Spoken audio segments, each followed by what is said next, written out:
Hi friends, welcome back to Anvik YouTube channel. ಇವತ್ತು ನಾನು ನಿಮ್ಮ ಜೊತೆ ಒಂದು ತುಂಬ ಸುಲಭವಾದ ಕೆಲವೇ ನಿಮಿಷಗಳಲ್ಲಿ ತಯಾರಾಗುವಂಥ ಒಂದು ಸ್ಪೆಷಲ್ ಸ್ವೀಟ್ ರೆಸಿಪಿ ತೋರಿಸೋಣ ಅಂತ ಇದ್ದೀನಿ. ಇದಕ್ಕೆ ನಮಗೆ ಗ್ಯಾಸ್ ಹಚ್ಚುವ ಅವಶ್ಯಕತೆಯೇ ಇಲ್ಲ, ಓವನ್ ಸಹ ಬೇಡ, ಜಾಸ್ತಿ ಸಾಮಗ್ರಿಗಳು ಬೇಡ. ಮಕ್ಕಳಿಂದ ದೊಡ್ಡವರಿವರೆಗೂ ಎಲ್ಲರಿಗೂ ಇಷ್ಟ ಆಗೋ ಈ ನೋ ಫೈರ್ ಸ್ವೀಟನ್ನು ಹೇಗೆ ಮಾಡೋದು ಅಂತ ನೋಡೋಣ ಬನ್ನಿ. ಇದಕ್ಕೆ ಮೊದಲನೇದಾಗಿ ನಮಗೆ ಅರ್ಧ ಕಪ್ಪಷ್ಟು ತುಪ್ಪ, 1 ಕಪ್ಪಷ್ಟು ಸಕ್ಕರೆ, 1 ಕಪ್ಪಷ್ಟು ಹುರ್ಗಡ್ಲೆ ಬೇಕಾಗುತ್ತೆ. ಒಂದು ಜಾರ್ಗೆ ನಾವು 1 ಕಪ್ಪಷ್ಟು ಹುರ್ಗಡ್ಲೆ ಏನು ತೊಗೊಂಡಿದ್ವಲ್ಲ ಅದನ್ನು ಹಾಕ್ಕೊಳ್ಳೋಣ. ಅದ್ರ ಜೊತೆಗೆ 1 ಕಪ್ಪಷ್ಟು ಸಕ್ಕರೆ ಸಹ ಹಾಕ್ಕೊಳ್ಳೋಣ. ನಿಮ್ಗೇನಾದರೂ ಸ್ವೀಟ್ ಜಾಸ್ತಿ ಬೇಕು ಅಂದರೆ ನೀವು ಸ್ವಲ್ಪ ಎಕ್ಸ್ಟ್ರಾ ಸಕ್ಕರೆ ಸಹ ಆ್ಯಡ್ ಮಾಡ್ಕೊಬೋದು. ಇವಾಗ ಇದೆರಡೂ ಹಾಕ್ಕೊಂಡು ನಾವು ನುಣ್ಣಗೆ ರುಬ್ಕೊಳ್ಳೋಣ. ನೋಡಿ, ಈ ರೀತಿ ನಾವು ಇದನ್ನು ರುಬ್ಕೊಳ್ಳೋಣ. ಈಗ ಒಂದು ಪಾತ್ರೆಗೆ ನಾನು ಒಂದು ಅರ್ಧ ಬಟ್ಲಷ್ಟು ತುಪ್ಪ ಹಾಕ್ಕೊಳ್ಳೋಣ.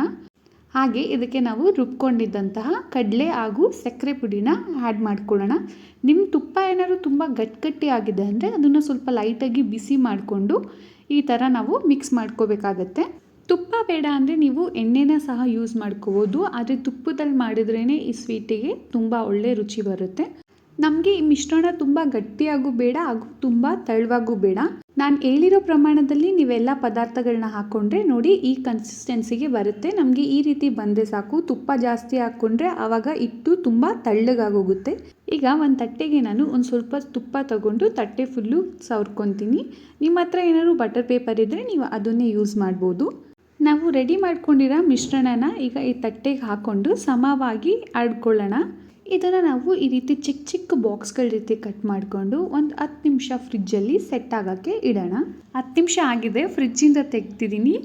ಇದು ತುಂಬ ಚೆನ್ನಾಗಿ ಸೆಟ್ ಆಗಿದೆ. ಇವಾಗ ನಾವು ಮುಂಚೆನೇ ಕಟ್ ಮಾಡ್ಕೊಂಡಿದ್ವಲ್ಲ ಬಾಕ್ಸ್ ರೀತಿ, ಅದ್ರ ಮೇಲೆ ಇನ್ನೊಂದ್ಸಲಿ ನಾವು ಈ ರೀತಿ ಕಟ್ ಮಾಡ್ಕೊಳ್ಳೋಣ. ನೋಡಿದ್ರ ಫ್ರೆಂಡ್ಸ್, ಎಷ್ಟು ಸುಂದರವಾದ ಬಣ್ಣ, ಎಷ್ಟು ಮೃದುವಾದ ಟೆಕ್ಸ್ಚರ್. ಬಾಯಲ್ಲಿ ಹಾಕಿದ ಕೂಡಲೇ ಕರಗುವ ಈ ಸ್ವೀಟ್ ರೆಸಿಪಿ ನಿಮ್ಗೆ ಇಷ್ಟ ಆಗಿದ್ರೆ ಲೈಕ್ ಮಾಡಿ, ಹಾಗೆ ಚಾನೆಲ್ನ ಸಬ್ಸ್ಕ್ರೈಬ್ ಮಾಡಿ.